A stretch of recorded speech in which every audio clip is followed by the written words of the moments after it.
Gajwel camp office మీద దాడి చేసినారు. నేను ఏమంటున్నా అంటే రేవంత్ రెడ్డి బొమ్మ పెట్టుకుంటే బొమ్మలతో పేరు వస్తుందా? కేసీఆర్ గారు ప్రజల ఆకాంక్షల్ని నెరవేర్చినటువంటి ఉద్యమ నాయకుడిగా, 1 కోటి ఎకరాల మాగాణిగా తెలంగాణ మార్చిన నాయకుడిగా, రైతు బంధు ఇచ్చి 24 గంటల కరెంట్ ఇచ్చిన ఒక ముఖ్యమంత్రిగా తెలంగాణ ప్రజల హృదయాల్లో కేసీఆర్ గారు ఉన్నారు. బొమ్మలు పెట్టుకుంటేనో ఫోటోలు పెట్టుకుంటే ప్రజల హృదయాల్లో ఉండరు. బొమ్మలు కాదు కావాల్సింది, ప్రజలకు 6 గ్యారెంటీల అమలు కావాలి.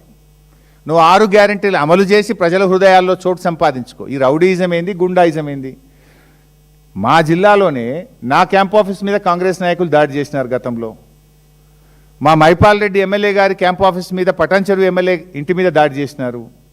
సునీతా లక్ష్మారెడ్డి నర్సాపూర్ ఎమ్మెల్యే గారి ఇంటి మీద దాడి చేసినారు. స్వయంగా రాష్ట్ర సాధకుడు, తెలంగాణ తొలి ముఖ్యమంత్రి, ప్రతిపక్ష నాయకుడు ఇంటి మీదనే ఈ రకంగా దాడి చేస్తే ఈ ప్రభుత్వం ఏం చెప్పదలుచుకుంది ప్రజలకు? ఇంకోటి అడుగుతున్నా, సోనియా గాంధీ కూడా ఇలా గవర్నమెంట్ బిల్డింగ్లే ఉంది కదా, రాహుల్ గాంధీ కూడా ఉన్నారు కదా, మరి మీరు ప్రధానమంత్రి మోడీ గారి బొమ్మ మీ ఇళ్ళలో పెట్టినరా? సోనియా గాంధీ ఇంట్లో మోడీ గారి బొమ్మ ఉందా ఈరోజు చిత్రపటం?